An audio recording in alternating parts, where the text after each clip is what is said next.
Sometimes, the people we call broken are the only ones who know how to reach what's truly lost.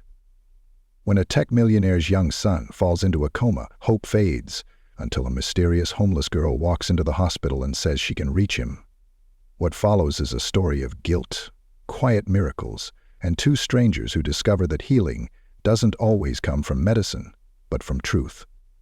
The most unexpected voice becomes the one that matters most. Before we dive into this powerful journey, drop a comment telling us where in the world you're watching from, and don't forget to hit that subscribe button, because tomorrow's story might just change how you see everything. Christopher Hayes hadn't cried at the funeral, not when they lowered the casket, not when the crowd thinned out and left him alone at the edge of the cemetery, not even when his son Noah had slipped beneath the water 6 weeks ago, laughing one second, gone the next. But now, standing at the edge of the corridor in Wellington Medical Center, his hand trembling around a manila folder filled with discharge papers, the sting behind his eyes came without warning. His son was not dead, but he wasn't alive either. Chris's fingers clenched the folder harder until the corner bent and sliced a thin line into his palm. He didn't notice the blood. He didn't notice anything. His tie hung loose around his neck, like it didn't know where it belonged anymore. His expensive overcoat sagged off one shoulder, stained with coffee he didn't remember spilling. 3 days. 3 days without sleep. Not real sleep, not the kind that rests anything. He stood outside room 308, staring through the small glass window. Machines beeped softly. Noah's chest rose and fell, steady as ever, a rhythm of false hope. A coma, the doctors said, the kind that doesn't listen to time, money, or desperate fathers with blank checks and international connections. He had flown in specialists from Boston, neuro-experts from Tel Aviv, an AI consultant in Tokyo who promised to scan brainwave patterns using a prototype not even legal in most countries. And now here he was. Discharge papers in one hand, heartbreak in the other. They had done everything, and nothing worked. He didn't realize he was shaking until a nurse walking past slowed down, giving him a look of cautious sympathy. Her badge read, R. Ramirez. She had a warm face, the kind that probably gave out peppermint candies at the end of a shift. Chris barely nodded. "Mr. Hayes?" she asked gently, as if her voice might tip him over. He blinked. "The front desk is calling. Something about security." He exhaled through his nose. "Of course they are." He turned away from the glass, and his shoes made a sharp squeak against the sterile tile as he walked. The nurse followed him for a few steps, then peeled off toward a different room. The hospital buzzed softly around him, beeping monitors, muffled conversations, footsteps that always sounded more important than his own. When he reached the nurse's station, 2 security guards stood awkwardly near the counter. One was tall and built like a linebacker. The other looked like he'd once been tall and now carried the weight of his knees with every step. "She's back," said the older one, glancing over his shoulder. Chris arched an eyebrow. They didn't answer. They just stepped aside, slowly, like unveiling something fragile. And there she was. A girl, maybe 12, barefoot. She stood near the edge of the waiting area, just beyond the vending machines and the row of stiff plastic chairs. Her hoodie was oversized, the sleeves frayed down to threads. Her jeans were ripped at the knees, though it looked more like use than fashion. Her hair was messy, matted near the roots, and her small hands were tucked into the pockets like she'd learned not to reach for things. But it was her eyes that stayed, like she wasn't afraid of anyone in the room, but somehow understood every single one of them. "I asked her to leave," the tall god muttered. "She just keeps showing up." Chris rubbed his temples. He didn't have time for this, not today. He stepped forward. "You need to go," he said flatly. The girl looked up at him. Her voice was barely above a whisper. "I can wake your son." The words should have sounded ridiculous. Insulting, even. Chris laughed once, a single breath of disbelief. "Excuse me?" "I can wake Noah," she said again, without blinking. "The name?" She had said his name. Chris looked toward the guards, assuming some kind of prank, but they just looked uneasy, shuffling, caught between protocol and something stranger. "Who are you?" he asked. "Lisa Howard." "How do you know who I am?" "I know who everyone is when they hurt like you do." That was it. No explanation, no apology. Chris felt something churn in his gut. Not anger exactly, just a kind of spinning that came from hearing something you weren't ready to hear. "You're just a kid," he said, shaking his head. "You're a child, barefoot in a hospital." Lisa didn't move. So was Noah. Chris flinched. "Security," he said, without turning his head. "Get her out of here." The taller guard stepped forward, but the girl didn't flinch. Didn't run. She just looked at Chris, her voice calm. "Before you make me leave, just ask yourself why no one else can reach him." Chris opened his mouth, closed it, opened it again. He turned back to the guards, motioning sharply. "Go." The guards paused. Something in her voice had made them hesitate too. Chris walked back toward the elevator, pressing the button with more force than necessary. The hallway behind him remained silent. But the doors took too long to open. And by the time they did, Chris turned around again. Just a glance. Lisa was still there, staring through him. Like she wasn't waiting for permission. Like she was just waiting for him to listen. Lisa didn't speak again. She didn't need to. The silence she left in her wake was louder than anything Chris had heard in days. The elevator doors closed without him stepping inside. He stood frozen, one hand still hovering in the air like he'd meant to walk away but forgot how. His breath came slow, heavy. The words played back in his head over and over, soft and steady. "I can wake your son." It was absurd, insulting, but also too strange to ignore. Chris walked past the elevator and returned to the hallway, where the guards were now quietly asking Lisa her name again, this time softer, as if afraid of what she might say next. She still hadn't moved. "You shouldn't be here," he said finally, his voice quieter now, almost unsure. "Let him go," Lisa replied. Her voice didn't tremble. Her feet were still bare on the cold tile, but she stood like she was carved from something older than concrete. "How did you get in?" he asked. "I wasn't stopped." "That's not an answer." "Neither is a question you're too scared to hear answered," she said. Chris's jaw tightened. "Look, you can't just wander into a hospital and claim you can fix things." "I didn't say I could fix anything." "You said you could wake him." "I can." He laughed, but it came out more like a cough. "Do you have any idea how many people have been trying to do that? Experts. The top specialists in the world. Technology that hasn't even been cleared for human use." Lisa nodded. "And none of them know him." "What?" he asked, more confused now than angry.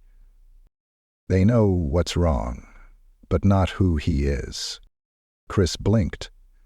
"And you do?" "I know the part of him that went quiet. I know how to speak to it." "That's insane," he said, but the words felt thin, brittle. Lisa turned her head toward the hallway behind him, the one that led to room 308. "I'm scared," she said, "and he thinks you're angry at him." Chris stepped back, as if her words had struck him. He didn't know how to process what she'd just said, or why the inside of his chest felt like it had been split open with a whisper. "Who told you that?" he asked. "No one," Lisa said. "Then how do you know?" "Because I've been there." A nurse approached then, the same one from earlier. "Miss Ramirez." She touched Chris's elbow, speaking gently. "She's been around since before sunrise. I saw her near the east loading ramp. Didn't say a word to anyone, just stood there." "She's homeless," the older guard muttered. "Probably just wandered in." Lisa finally moved. One slow step toward Chris. No one wanders into pain unless they know the road. The words lodged somewhere beneath his ribs. Chris looked at the girl in front of him again. Really looked. The hoodie, the dirt-smudged face, the eyes that held no fear, no plea, just understanding. "What do you want?" he asked her. Lisa looked up at him, her voice steady. "For you to go tell your son the truth." Chris swallowed hard, his voice cracked for the first time. "The truth? You think he doesn't know?" she asked. "You think he's just lost in the dark, waiting for machines to drag him out?" "No, his brain. His brain isn't responding." "No," she said. Chris's fingers tightened into a fist. "Then what do you think I'm supposed to do?" Lisa's eyes softened, just barely. "Talk to him. Not like a man trying to be strong. Not like a CEO, just like a dad." Chris opened his mouth, but no words came. The hallway felt narrower now. The fluorescent lights buzzed like they were watching. Even the guards seemed smaller, like background noise in someone else's story. "Can't hear me," he said finally. Lisa shook her head. "He can. He's just waiting to know if it's safe to come back." The stillness that followed was unbearable. Chris turned his head away, jaw clenched. His body wanted to move, run, argue, control something. But his feet didn't budge. He didn't know what broke inside him just then. Maybe it was exhaustion, maybe guilt, maybe the tiniest crack of hope. But for some reason he walked, way down the hallway, past the monitors, past the nurse's eyes, toward room 308. No one stopped Lisa when she followed. The room was dim, lit only by the soft pulse of the monitors and the slant of daylight cutting through half-closed blinds. Noah lay still, his small chest rising and falling with each artificial breath. Chris hesitated at the doorway. He had stood here dozens of times, but never like this. Lisa didn't enter. She leaned against the frame, quiet. Chris stepped inside. Every sound was magnified. The plastic rustle of wires, the hum of machines, the thud of his own heart.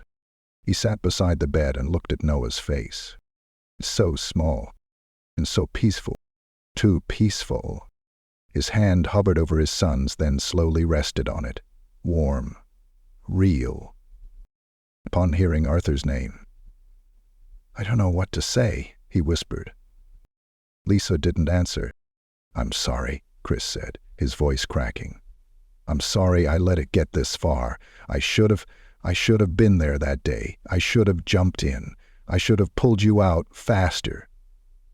He wiped his eyes with the back of his sleeve. The folder he carried fell to the floor with a soft slap. "I thought if I worked harder, built better machines, maybe I could build something strong enough to fix this." He laughed once, but it died fast. "I forgot how to talk to you." Lisa didn't move. Chris leaned in closer, his voice barely a breath. "Please come back." The silence in the room shifted. It wasn't louder, just deeper. Lisa turned her head slightly, her voice a whisper. "Now wait." Chris looked at her. "What?" Lisa stepped forward finally, her hands still in her pockets. "Now we wait." He looked back at Noah, and for the first time in 6 weeks, Chris didn't feel entirely alone. Chris didn't leave the room. He sat beside Noah's bed, elbows on his knees, hands dangling between them like he'd forgotten what they were supposed to do. Every few minutes he glanced at the machines as if they might twitch, beep louder, or offer some sort of sign that everything wasn't pointless. But they didn't. They just kept doing what they always did, reminding him his son was alive, but not here. Lisa stood by the door, silent, still as a shadow. No fidgeting, no need to explain herself. The way she watched was strange. Quiet, but not shy. Alert, but not invasive. Like she wasn't observing Noah, but listening to him. Chris looked up at her finally. "You're still here. You didn't ask me to leave. I should have, but you didn't." He let out a slow, hard breath. "Is this a game to you?" Lisa blinked. "No." "And what is it? Some spiritual thing? You think if I confess something, he'll just wake up like it's a fairy tale ending?" "No," she said simply. "I think you've been too loud in all the wrong ways, and too quiet in the one way that matters." Chris leaned back in his chair, arms crossed. "You talk like you know me. I know pain. I know the shape it makes on people." "And what shape do you see on me?" Lisa tilted her head slightly. "One that's been carved around guilt." His chest tightened and he looked away. "You don't know what happened." "No," she said, "but I know what didn't." He raised his eyebrows. "And what's that supposed to mean?" "You never told him it wasn't his fault." Chris's mouth opened, then closed again. He stared down at Noah's hand, small and pale beneath the sheet. "He was 8, Lisa continued. "Old enough to remember everything, too young to understand any of it." "You're talking nonsense." She didn't flinch. "Am I?" Chris stood up, pacing now. "My son almost died in that pool. I turned away for 5 seconds. 5 seconds." Lisa nodded. "And you've been drowning in it ever since." Chris slammed a hand against the wall, not violently, just enough to release something.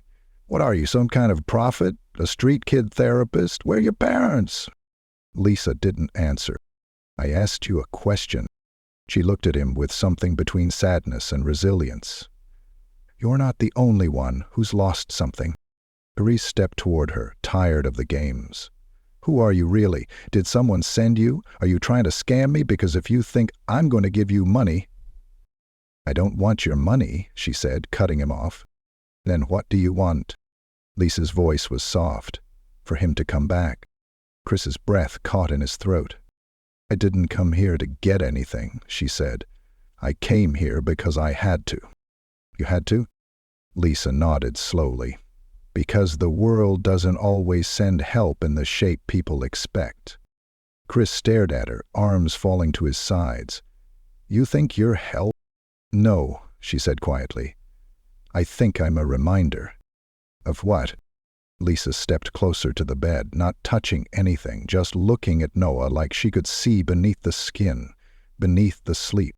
"It is not too late." The room filled with silence again, thick, heavy, the kind that wraps around your lungs and makes you forget how to breathe. Chris sat back down. "I haven't prayed in years." "I didn't say you had to." "Then what do I do?" Lisa shrugged gently. "Start where the pain lives." He looked at her, tired and raw. "And if I don't know how?" "Try anyway." There was something infuriating about how calm she was. Not cold, never cold, but like someone who knew the rules of a game no one else even knew they were playing. Chris turned back to Noah. He reached for his son's hand again, holding it properly this time. Not like a checkup, not like a man going through the motions. Just, "Father, I miss you," he whispered. The machines didn't change. Noah didn't stir. Lisa remained silent. "I thought if I could fix it with enough doctors, enough money," his voice cracked. "But the truth is, I didn't know how to be your dad without her." Lisa blinked slowly. Chris let the words hang in the air, like confessions whispered into a confessional that may or may not have a God listening on the other side. "I've never said that out loud before," he muttered. "Then maybe that's the beginning," Lisa said. He looked at her again. "Why you? Why now?" Lisa glanced toward the hallway. "Because grief opens doors people don't usually see." Chris shook his head. "That doesn't answer anything." Lisa smiled just a little. "Not all answers come in words." Before he could respond, Ms. Ramirez stepped quietly into the room. She looked between the two of them with that same measured calmness she always carried. "I'm sorry to interrupt," she said, nodding at Lisa briefly, But the hospital administrator just called. They want to know if this young lady's... She's with me, Chris said, before he even knew why. Miss Ramirez raised an eyebrow, but didn't press. Very well, she said. I'll let them know. She left as quietly as she came. Chris turned back to Lisa. You're not going to tell me how you knew his name, are you? Lisa didn't answer. You just showed up, barefoot, in the middle of a hospital, knowing things you shouldn't, talking like a ghost who reads minds. Lisa finally spoke. Sometimes the right door doesn't open until the world stops pretending it has control. Chris exhaled, his voice bitter. And this is the part where what? You say some magic phrase and he wakes up? No, Lisa said. This is the part where you decide whether to keep hiding or start healing. Chris looked at his son. Then he looked at the girl. No answers, no logic, just questions, and one impossible hope beginning to breathe again. Chris stood at the window in Noah's hospital room, one hand resting on the sill, the other still wrapped loosely around his son's blanket. Morning had pushed its way into the sky without asking permission, casting a pale golden light across the rooftops beyond Wellington Medical. It had been a long night, but he hadn't moved much, and Lisa hadn't left. She sat in the corner, knees pulled up to her chest, head leaned back against the wall. At some point she must have dozed off, but even asleep, she looked like she was waiting, like something inside her never really turned off. Chris turned to look at her, and for a moment he didn't see the dirt on her face or the rips in her clothes. He just saw a child who had spoken to him more truthfully in 24 hours than most adults had in years. Noah's fingers were still curled around the edge of the blanket, not moving, not responding. But they were warm, and that was enough for now. Lisa stirred, blinking awake slowly. She didn't stretch or yawn, just opened her eyes, stood up, and walked to the edge of Noah's bed like she had permission from something older than the hospital to be there. Chris watched her, arms folded, the knight still hanging on his shoulders. You talk like someone twice your age, he said. Lisa tilted her head slightly. Grief grows you fast. He nodded once. Where are you from? Does it matter? It might. She shrugged. Side, near the rail yard. Chris frowned. That's rough. Lisa gave a half smile. It teaches you things. Chris paused. Were you in the system? Lisa didn't answer right away. Her eyes drifted toward the floor, then back up. I aged out of a place that forgot I was in it to begin with. He didn't know what to say to that, so he said nothing. Lisa glanced at Noah again, then back at Chris. You still haven't told him, she said. Told him what? The thing he needs to hear. Chris paced a little, rubbing the back of his neck. I've said a lot, and you've said a lot about him. Not to him. Chris stopped. What makes you think I haven't? Lisa took a step forward. Because you haven't said his name like it matters. Chris blinked. I've said his name 1,000 times. No, Lisa said softly. You've said it like a fact, like a record, like a patient file, not like it belongs to you. That stopped him. She walked around the bed, her fingers skimming the edge of the metal railing, careful not to touch anything. Recalled feeling inadequate enough. And direct the weight skewed. Chris stared at her. What do you mean? Feeling with, I mean. When was the last time you reminded him of himself? Chris looked at Noah, suddenly unsure. He's my son. I know. But he needs to know that you still know. Lisa's voice didn't rise. She never shouted. But everything she said landed with the weight of truth. Chris pulled the chair closer to Noah's bed and sat down, leaning forward so their faces were only inches apart. He swallowed hard. Hey, buddy, he said, and his voice shook. Lisa didn't speak, just stood back, eyes steady. Chris reached for Noah's hand again, curling his fingers gently around it. "You remember when we built that treehouse in the backyard?" he said quietly. "You said you wanted it to have a telescope, a slide, and a snack drawer. I said that was too much. You said it wasn't a treehouse unless it had snacks. You were 7. Argued with me like a lawyer." His throat tightened, but he kept going. "I remember you used to sneak out there at night and fall asleep under the stars, wrapped in that stupid blanket with the rocket ships on it. Said you were going to live on Mars one day. Said Earth was too noisy." Chris smiled, just barely. "I told you Mars would be lonely. And you said good, because lonely is quiet, and quiet means I can hear my thoughts better." He laughed once under his breath. "You scared the hell out of me with how deep you were for a kid." Lisa watched silently. Chris lowered his forehead to the back of Noah's hand. "I don't know if you're still in there," he whispered. "But if you are, I just want you to know. I miss you. Not the version I think I'm supposed to fix. Not the kid in the bed. You." He looked up again, eyes damp. "I'm sorry I haven't said that sooner." Lisa stepped closer now, her voice gentle. "Now say his name."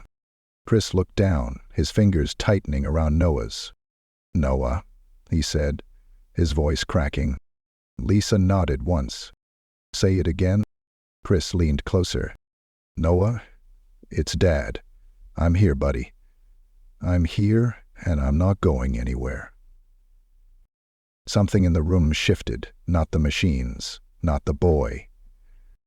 The air, like a weight, had tilted slightly, not gone, but no longer balanced on the same edge.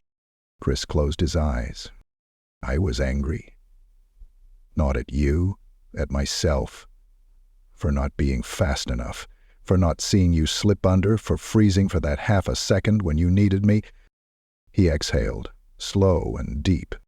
"I blame myself so much I stopped knowing how to be near you. I started seeing a problem instead of my son."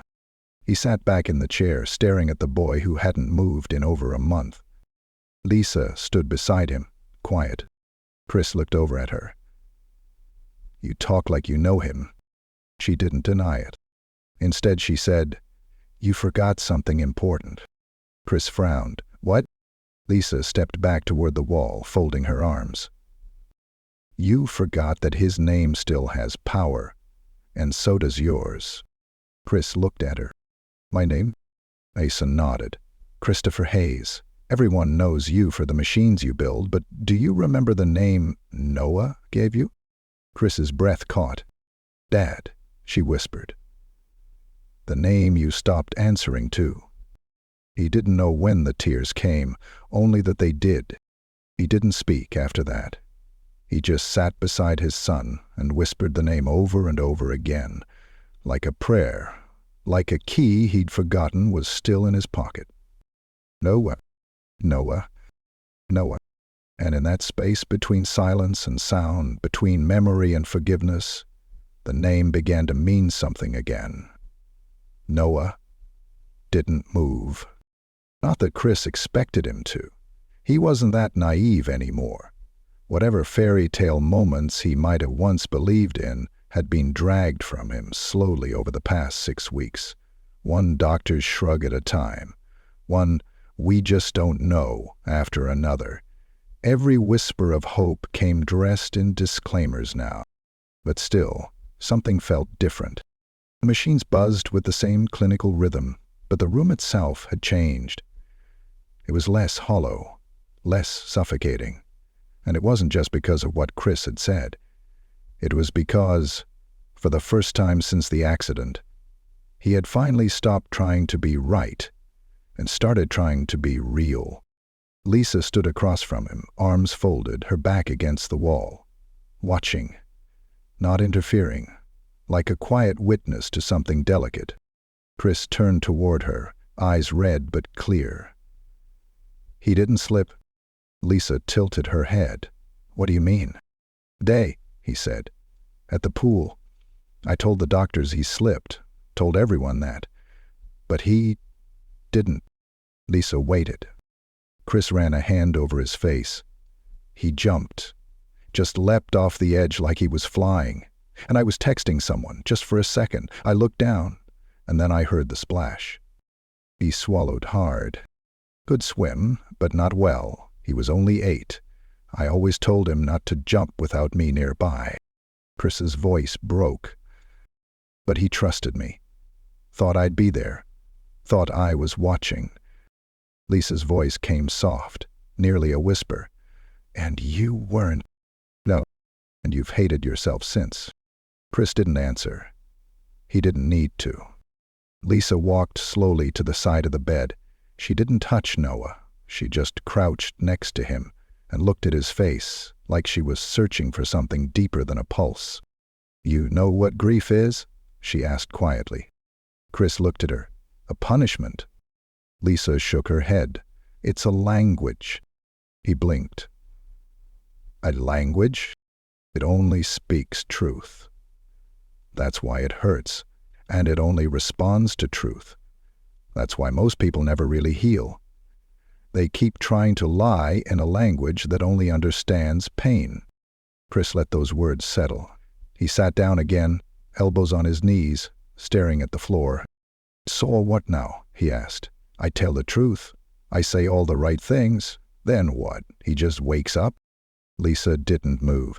It's not about what you say, it's about what he hears. Chris frowned.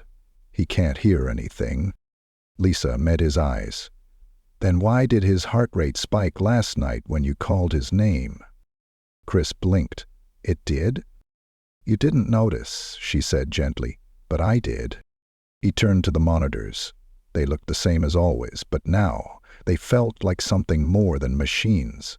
They felt like echoes. Echoes of a boy still somewhere in the room, still listening. I don't know what else to say, Chris whispered. Lisa nodded once. Then let me show you. Chris hesitated. Show me? Lisa stood, not with words. She pulled a small object from the pocket of her hoodie, a string of woven thread, tangled and faded. It looked like something a child would make at camp. Chris squinted. What's that? Friendship bracelet, she said simply. He made it. For me. Chris's eyes widened. What? Lisa held it gently between her fingers, the colors dull but still there. Blue, orange, silver. Noah made this the first time we met, she said. Chris stood slowly. What do you mean, the first time? Lisa looked at him. I met him a year ago, at the community center near the rail yard. He came with a school group. Most kids ignored me. He didn't. Chris's mouth parted. You knew him? Lisa nodded. He sat with me when no one else would, asked me if I liked rockets, said he was going to be the first kid on Mars. Then he pulled out a little bag of string from his backpack and said he'd show me how to make a friendship bracelet. Chris stared at the bracelet in her hand, memories crashing into him like waves. He gave it to me when he finished, Lisa said, told me it was for luck and that he'd come back next week. Chris swallowed hard. But he didn't. No. Chris ran a hand through his hair. I didn't even know he went on that trip. He told me about you, Lisa added softly. Said his dad made machines that could outthink people. Said he was too busy to go on field trips, but always promised to hear about them later. Chris closed his eyes. He talked about you like you were a superhero, she said. Like nothing bad could happen if you were around. Chris let out a breath he didn't know he'd been holding. I kept the bracelet, Lisa said. Didn't know why, but I never took it off. Until I saw him here. She looked at Noah, then held the bracelet out toward Chris. You should give it back. Chris took it carefully, like it might break in his hand. I remember this string, he whispered. I bought it for him, on a random Tuesday. He said the silver one looked like moonlight. Lisa smiled. That sounds like him. Chris looked at the small tangled threads. Why didn't you say anything earlier? because I needed you to remember him for who he was, not just who you lost. Chris moved to Noah's side, took his son's hand, and slipped the bracelet gently over his wrist. It looked so small there, like it belonged, like it had been waiting for him. "Miss you, buddy," he whispered. "Every day. Every second." The monitor beeped, just once. Chris turned sharply, heart in his throat. Nothing else changed. But that single, brief shift had been real. Lisa didn't say anything. She didn't have to. Chris leaned closer to Noah, brushing hair back from his forehead. "I'm sorry I broke our promise," he said. "I was supposed to watch you, and I didn't. I looked away, and when I looked back, you were under. But I'm not looking away anymore. Not ever again." He kissed his son's forehead, and this time, he didn't feel like he was talking to silence. He felt like someone, somewhere, might finally be listening. Chris didn't sleep that night. He didn't even try. Long after Lisa had curled up again in the corner, her head resting on the rolled-up hoodie she used as a pillow, Chris sat by the window with Noah's bracelet still looped around his own wrist. He stared at it for hours. The threads were frayed, the colors dulled. But it held a warmth, like a memory you could touch, if you were still enough. The sky turned from gray to pale to gold. Morning came without ceremony, and Noah still didn't wake. But now, Chris didn't feel like he was waiting for a miracle. He felt like he was waiting for permission. At 6:04 a.m. Miss Ramirez peeked into the room. She didn't ask questions, just set a fresh blanket down beside Lisa, then stepped back out without a word. Chris rose slowly, joints stiff, mind heavier than before. Lisa stirred but didn't open her eyes. He stepped into the hallway and started walking. Not quickly, just far enough to stop thinking. Wellington Medical was quiet at that hour. No visitors, no chatter. Just the gentle, constant hum of machines and the shuffle of sneakers on tile. He passed the pediatric wing, the NICU, the physical therapy unit. He passed the chapel. He didn't stop. He wasn't ready for a place like that. Instead, he went to the lobby. Found a coffee machine, bought the cheapest cup they had. It tasted like cardboard and burnt apologies, but he drank it anyway. By the time he made it back upstairs, Lisa was awake again, sitting cross-legged by the window now. The sunlight fell across her shoulders like it belonged there. She didn't say anything when he came in. Just watched him. Chris nodded in her direction. "Did you sleep?" Lisa shrugged. "Enough?" He set his empty cup on the tray table and rubbed his hands together, like maybe they'd remember what they were supposed to do next. Lisa spoke first. "You didn't say everything." Chris didn't pretend not to understand. He sat down again, leaning forward, elbows on his knees. "There's one thing I haven't told anyone," he admitted. "Not even the doctors." Lisa waited. Chris stared at Noah's face. "I saw it happen. Not just the fall, not just the splash.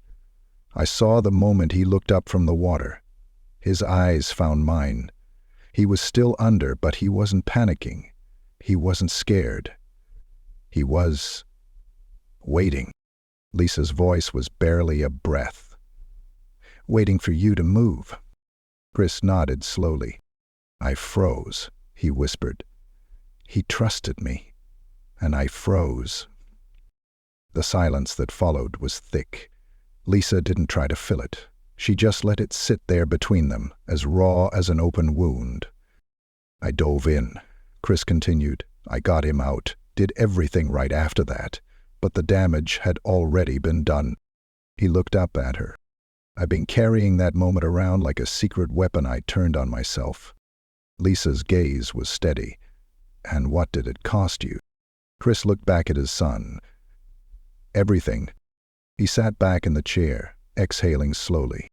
"I built this world where I could fix anything, predict everything, control every outcome with enough code, enough data. But this wasn't a system I could debug. This was real. and I didn't know how to live in real. Lisa stood and walked to the bedside. She looked down at Noah, then gently touched the bracelet still wrapped around his wrist. "You can't code your way out of grief," she said. Chris laughed softly. "Believe me, I've tried." "Maybe it's not about getting out," she said. "Maybe it's about letting someone in."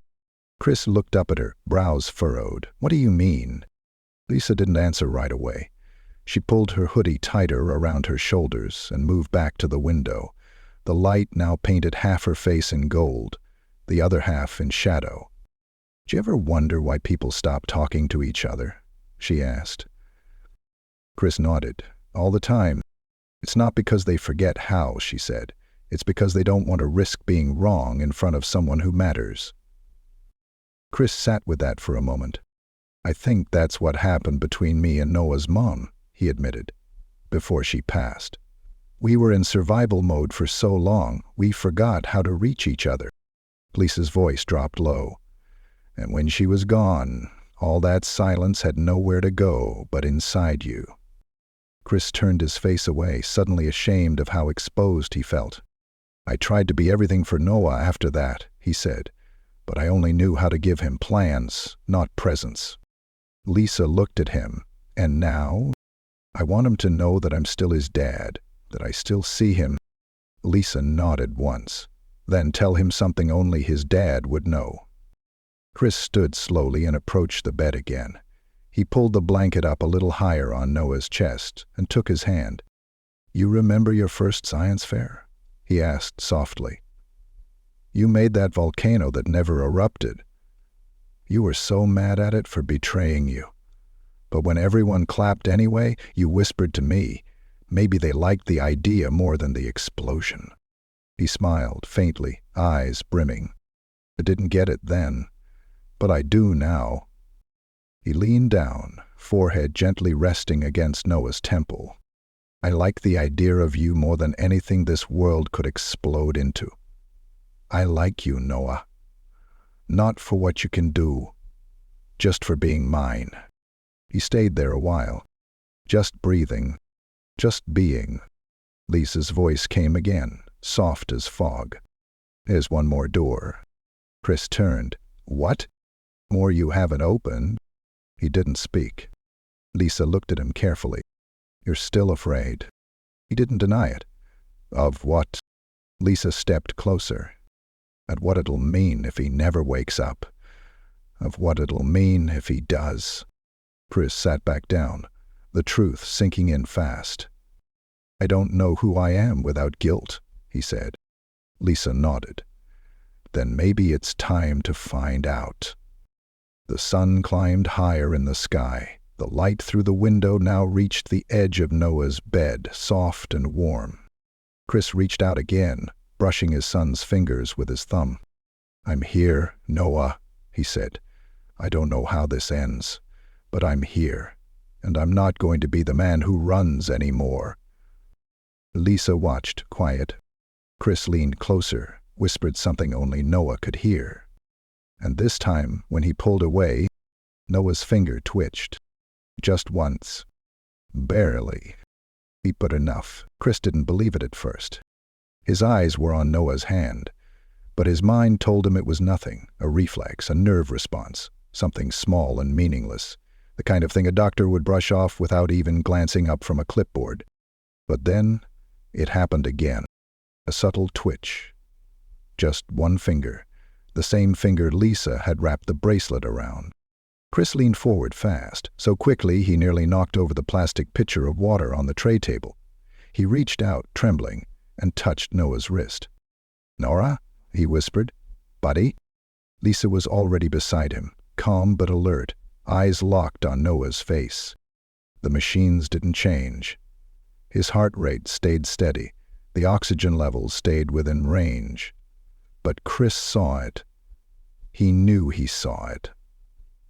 Using my hand, he saw the little patch of wet below the crisp, damp coloring.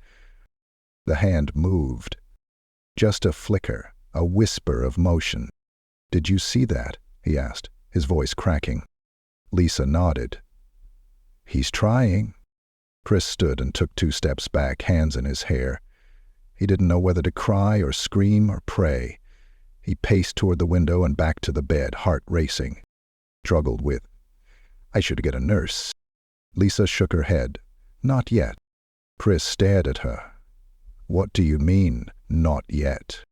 "Because this is between you and him, not the machines, not the tests, not the charts." Chris swallowed. "What if I'm imagining it?" Lisa looked at him. "What if you're not?" Chris crouched beside the bed again, gently lifting Noah's hand with both of his. "I'm here, okay," he said. "Dad's here." Another twitch, this time more certain. A small breath escaped Chris's chest like a dam breaking. Lisa stepped back, giving him space. Chris leaned in, forehead pressed to Noah's knuckles. "You don't have to come all the way back right now," he said. "Just let me know you hear me." A flicker behind Noah's eyelids. Small, barely there. But it was enough to shatter everything Chris thought he understood about the boundary between presence and absence. He turned to Lisa, voice shaking. "What is this?" She didn't answer right away. Her eyes were misty now, too, even if she was trying to hide it. "You called to the part of him no one else knew how to reach," she said softly. Chris felt dizzy. "I don't even know what I said." Lisa gave a small, tired smile. "It wasn't the words, it was that you meant them." He stood again, trying to steady himself. "I've been in this room for 35 days. I've said everything I could think of." Lisa stepped toward him. "But not like this. Not with your walls down. Not with the part of you that's real." He stared at her, something raw in his voice. "How did you know?" Lisa looked at Noah. "Because I've been in the dark too, and I know what it feels like when someone finally turns on the light." Chris let that settle inside him. Then the door opened.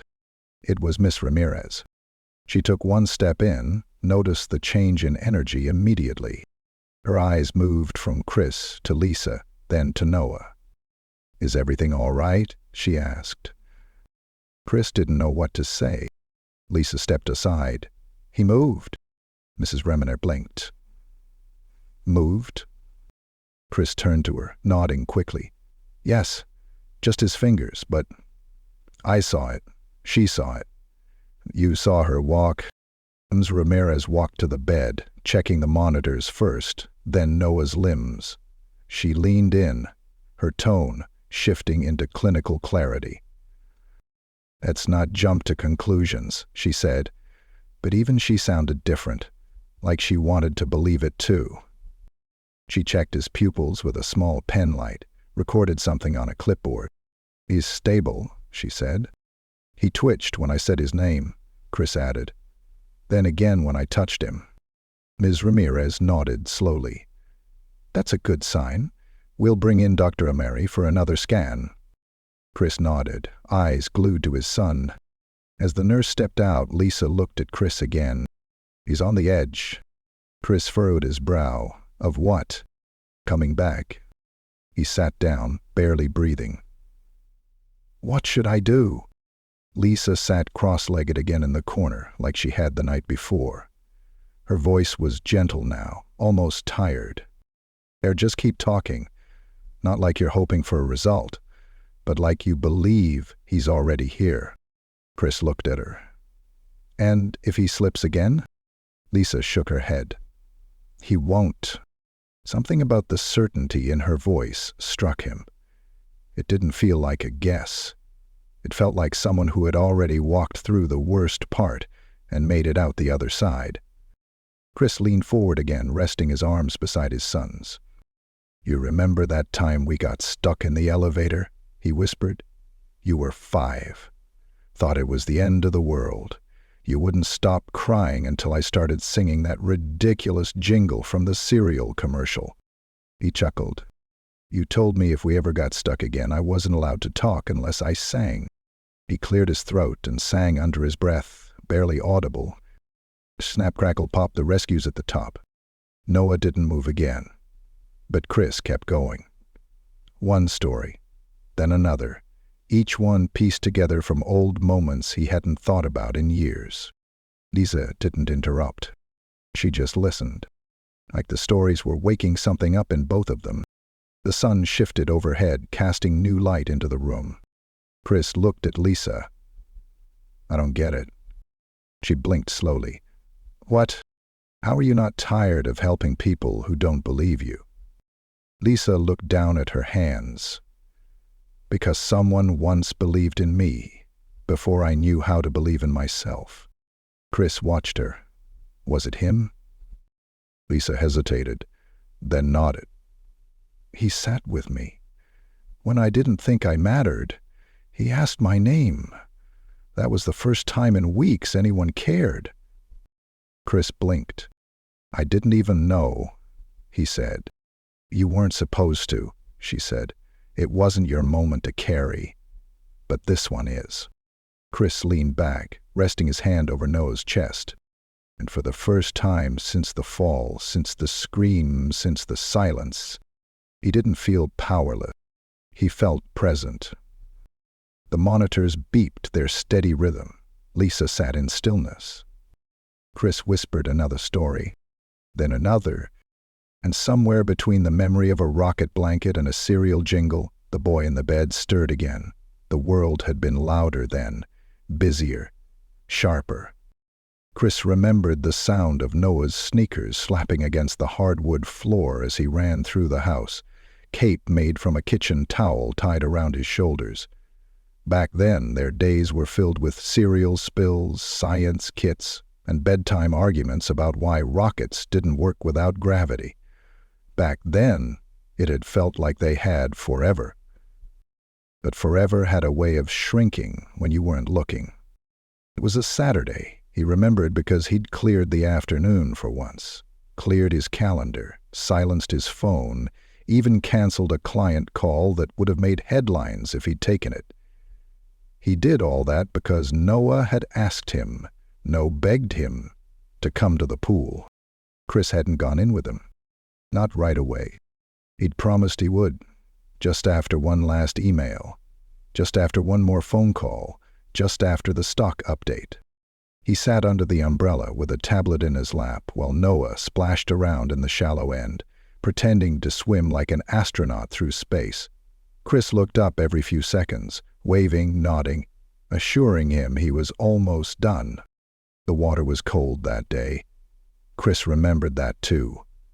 Because when he finally heard the sound that changed everything, the splash that came without laughter, he dropped the tablet, kicked off his shoes, and dove in without thinking.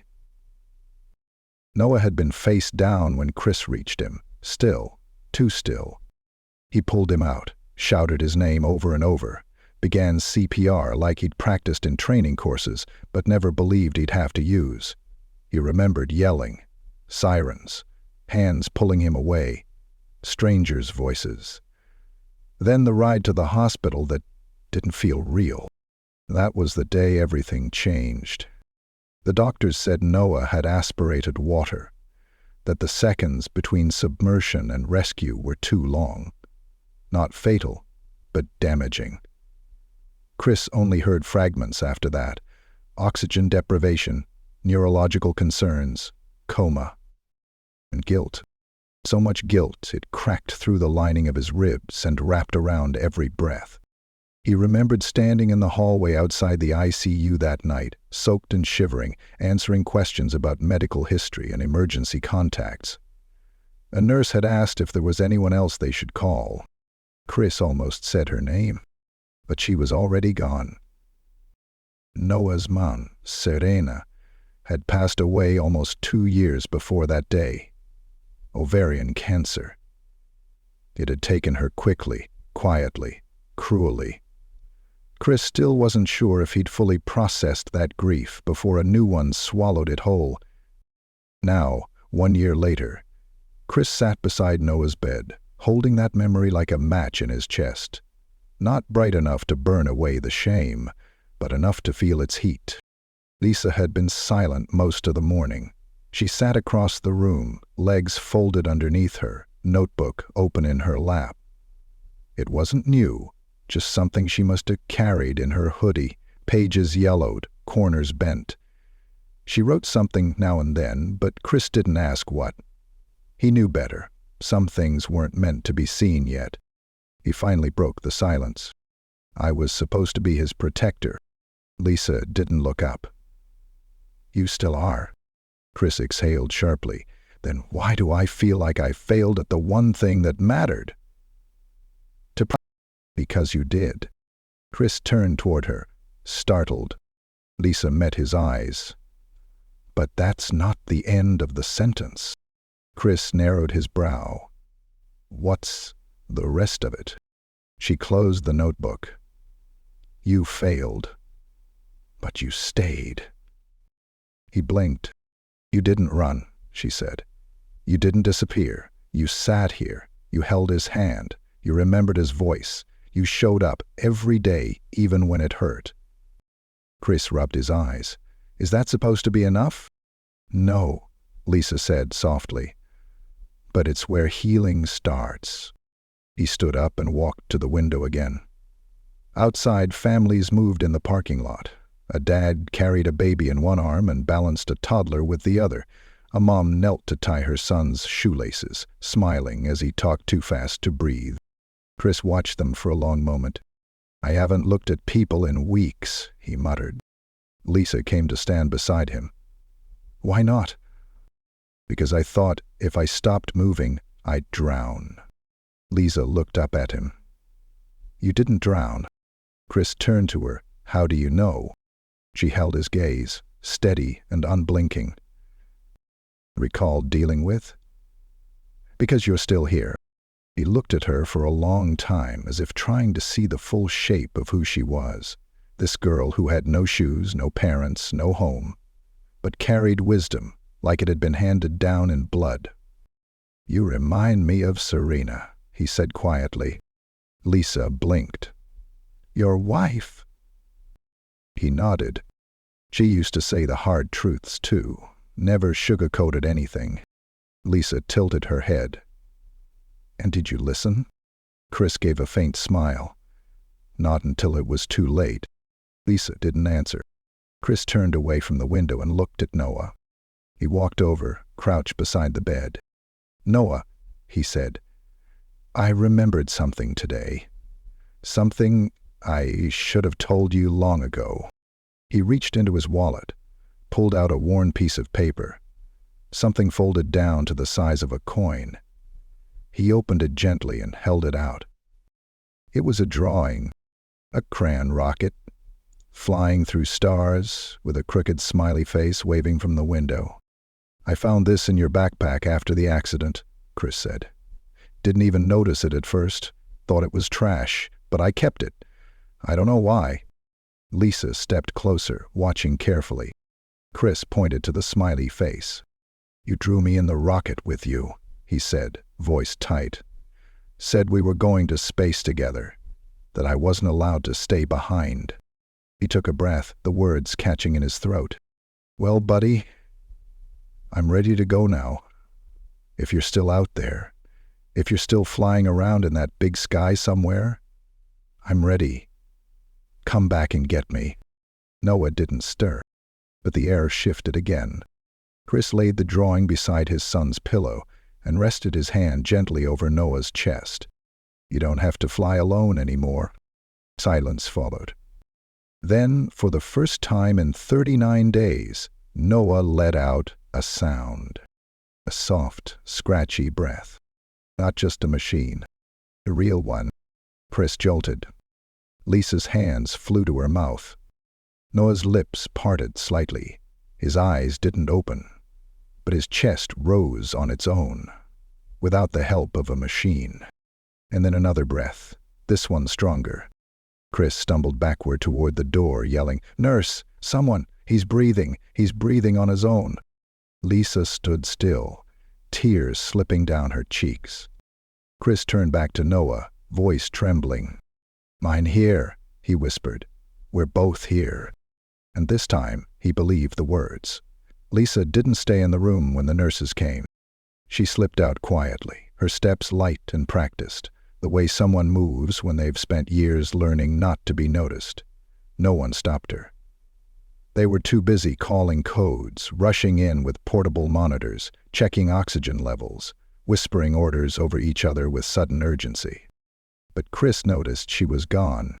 As soon as he saw that Noah was still breathing, still stable, still there, he looked toward the corner and saw only the blanket she'd used the night before, folded neatly on the floor. She was gone. He didn't chase her. Not yet.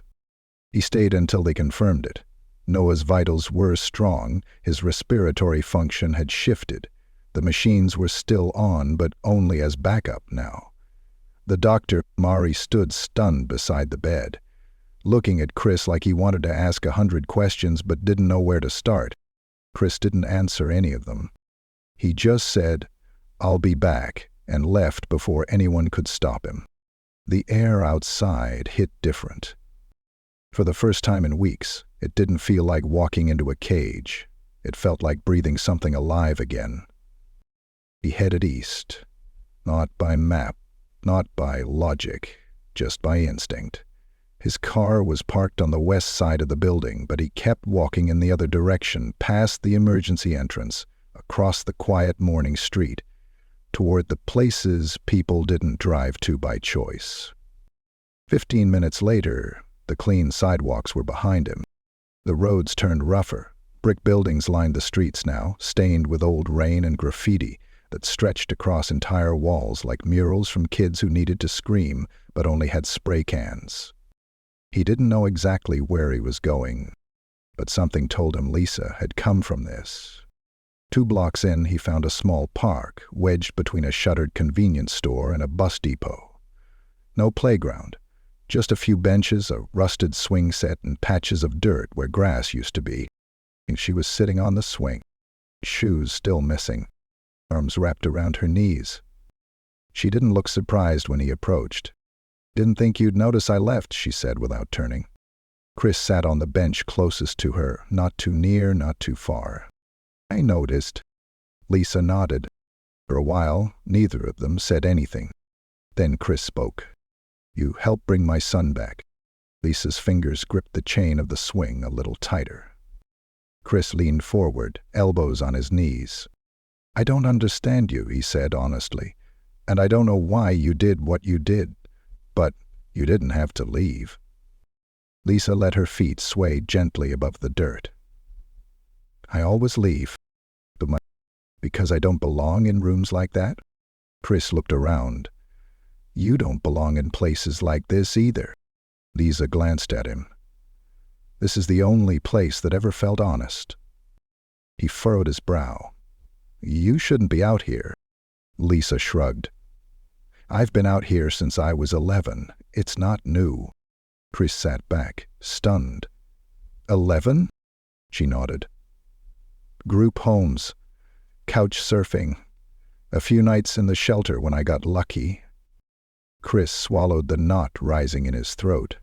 "And no one came looking for you?" Lisa looked up at the sky. "I don't think anyone even noticed I left." He didn't know what to say to that.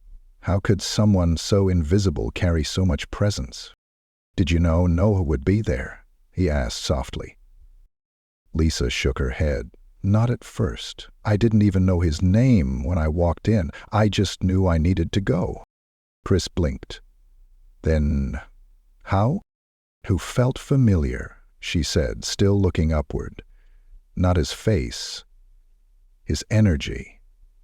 I remembered the boy who sat next to me once and asked me what my favorite constellation was. I remembered a kid who said even if I didn't have a home, I still had a story." Chris closed his eyes for a moment. "That sounds like him." Lisa smiled faintly. "I didn't know he'd be in that hospital. I just felt pulled there, like something unfinished was waiting." Chris sat with that. Then he asked the question that had been clawing at him since the first night. "How much did you stay?" Lisa turned her head toward him. "In that hospital?" she asked. "Share the room," he said. "Beside me. Beside him. Why didn't you walk away like you always do?" Lisa's eyes softened. Because someone needed to believe that presence mattered more than perfection, she said. And I needed to believe that too. Chris nodded slowly. It does. Lisa smiled, and it wasn't tired this time. It wasn't distant or wary. It was soft, real. Chris stood, took a few steps toward her, then knelt beside the swing. I want to help you, he said. Lisa shook her head. You don't owe me anything. I didn't say I did, he said. I said I want to. She studied his face like she was trying to decide whether he meant it or whether this was just one more kind thing that would unravel with time. I'm not a charity case, she said. Chris nodded. I know. You're a miracle. Her face faltered, lips parting slightly, as if she didn't know what to do with a word like that. I don't have a plan yet, he added. But I have resources, a home, stability. You deserve all of it. Lisa looked down. People always say things like that when the light's still warm, she whispered. But they forget when the world gets cold again. Chris reached for her hand, gently. She didn't pull away. I won't forget. The wind stirred the leaves and the trees overhead. It wasn't loud, but it felt like something waking up. Like a new season taking its first breath. Lisa stood slowly, brushing the dirt off her jeans. Chris followed. Together they walked back toward the hospital. No rush, no noise, just quiet understanding between two people who had spent too long thinking they didn't deserve the things they were finally starting to reach for. And in room 308, Noah slept a little easier. Not because the machine said so, but because the world was beginning to feel whole again. The hallway to room 308 felt different now. Less like a tunnel and more like a bridge. Still long, still narrow, but no longer leading to a dead end. Chris walked beside Lisa with a steadier pace, shoulders not quite relaxed but no longer bearing the full weight of hopelessness. His eyes didn't dart away from passing nurses or avoid the glances of families waiting outside other rooms. He was starting to stand in his story again, not just sit beside it. Lisa was quiet. She didn't need to speak. She never did when the moment mattered. Chris pushed open the door, gently. Inside, the light had shifted again. The blinds were tilted just enough for sunlight to slip through, laying warm stripes across Noah's blanket. The machines still hummed, but they were quieter now. They weren't in control anymore. Just there, like backup singers. Noah was sleeping. Not comatose. Sleeping. His breathing was regular, soft, steady, real. Chris stood at the foot of the bed, breath catching in his throat. He wasn't sure what he expected. A jolt? A full awakening? But now he understood. Coming back wasn't a movie scene. It wasn't a miracle that happened in a flash. It was slow, gentle, like rising from the bottom of the ocean, inch by inch, breath by breath. Lisa stayed back, leaning against the wall with her arms crossed. Watching. He's waiting, she said. Chris looked at her. For what? Lisa tilted her head. For you to finish the conversation you started. Chris sat in the chair by the bed, took Noah's hand in both of his, and stared at his face. The boy's lips moved slightly in his sleep, like he was dreaming of something that hovered just beyond reach. You always hated endings, Chris said with a soft smile. Remember that? He chuckled. We couldn't get through a single bedtime story without you asking what happened next. You needed sequels. Part twos. You believed nothing ever really ended, it just kept going, changing. He paused, brushing Noah's hair gently from his forehead. So maybe that's why I didn't know how to let go. I kept waiting for the next chapter, even when everything told me the book was over. Noah's chest rose and fell, slow and calm. I want you to know, Chris continued, that even when I couldn't say it out loud, I never stopped loving you. Not for 1 second. I stopped talking because I was scared. I stopped being close because I didn't think I deserved to be. His voice dropped. But that's not your burden. Lisa stepped forward now, just a little closer. You're doing it, she said. Chris nodded slowly. Feels harder than I thought. Because it's real, she said. But you're not finished. Chris turned back to his son. I kept asking myself why this happened, he said. Why you jumped in when I told you not to, why I looked away, why it all unraveled so fast. He looked at the bracelet again. But I think I was asking the wrong questions. Noah stirred, just slightly, not enough to open his eyes, but enough for Chris to feel it. I should have asked what you needed, he whispered. And the truth is, I don't know. But I want to find out. Lisa stepped up beside him now, quiet as always. Talk to him, she said. Not about the past, not about the pain, just talk to him. Chris took a breath, then leaned close. You want to know what's been happening since you've been gone, buddy? He said softly. Your room's still the same. I didn't touch your posters, that silly comic with the space dog, still on your nightstand. I even found that Lego piece you swore was missing. It was under the couch. Don't worry, I didn't throw it away. His voice warmed. Spring came early this year. The trees in the backyard bloomed before March even ended. The neighbors got a new puppy. Barks like crazy at the wind. I think you'd love her. Lisa smiled quietly. Chris kept going. And I found your old iPad. Remember the playlist you made? The one with all the weird space music? I played it the other night. It's awful, by the way. Just terrible. But I let it run the whole time because it made me feel like you were there. Another small shift in Noah's mouth. The corner twitched like a shadow of a smile. Chris's breath caught. I don't know how long it's going to take you to come back fully, he said. But I'm going to be right here every day, with your space music, with your stories, with every dumb cereal jingle you used to sing just to annoy me. He laughed. And when you're ready, we'll finish that Mars model together. You left the rover half-built. Looks ridiculous.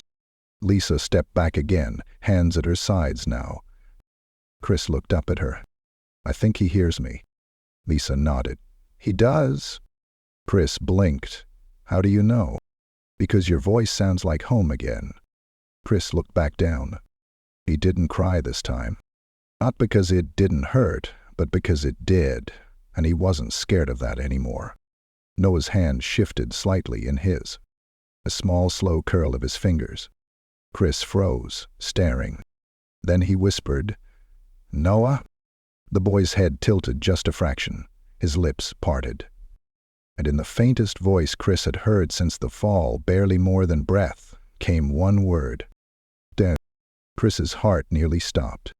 He dropped to his knees beside the bed, forehead resting on Noah's hand, breath shaky and broken, and full of more joy than his chest could hold.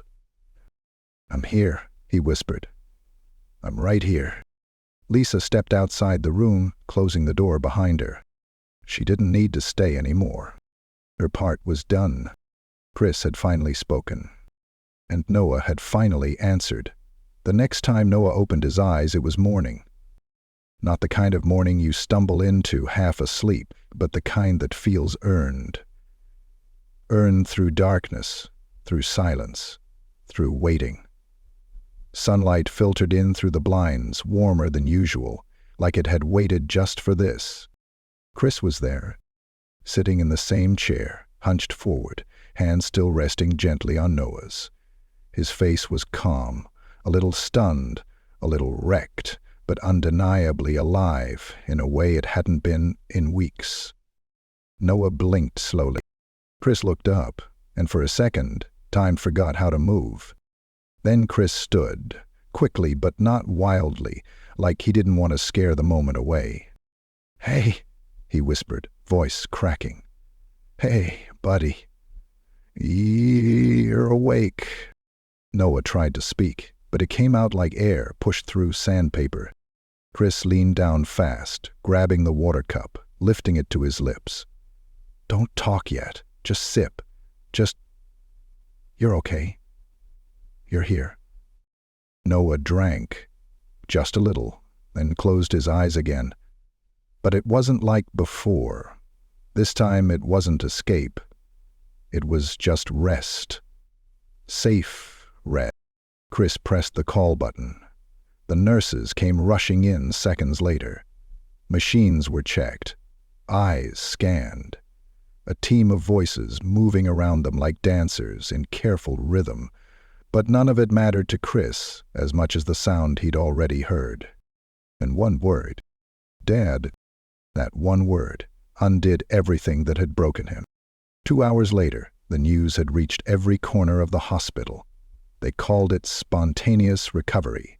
They called it unexplainable. They called it rare.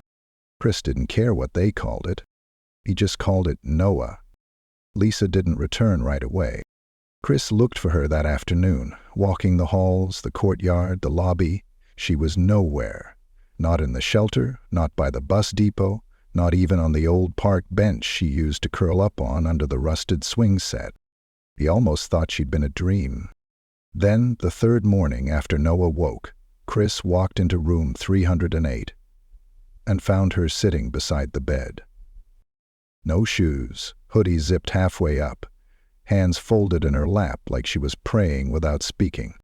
Noah was awake, tired, quiet, but aware and smiling. Lisa looked up when Chris entered. She didn't say anything. She didn't need to. Chris swallowed a lump in his throat. "He's asking about space again," she said softly. Chris chuckled. "That sounds about right." Lisa stood, brushing dust from her sleeves. "He wants his blanket." Chris raised an eyebrow. "The rocket one?" Lisa nodded. Chris grabbed his coat. "Be right back." He left them alone for just a few minutes. By the time he returned, Lisa was sitting on the edge of Noah's bed, telling a story about the first time she saw Jupiter through a telescope at the city science center. Her voice was animated, her hands moving in wide gestures. Noah was laughing, a small, rasping sound, but real. Chris stopped in the doorway watching them. Not as a father, not as a businessman, but as a man who had finally learned what it meant to be present. Later that evening, Chris stepped into the hallway with Lisa. "I've been thinking," he said, "about what comes next." Lisa looked wary. "For who?" "For you." Lisa folded her arms. "Don't offer me charity." Chris shook his head. "I'm offering a choice, not a rescue." She said nothing. "I bought an old house," he continued. "Used to belong to Serene's aunt. It's been empty since she passed. Needs a lot of work." Lisa tilted her head. And I need someone to help renovate it." Lisa squinted. "You don't strike me as the DIY type."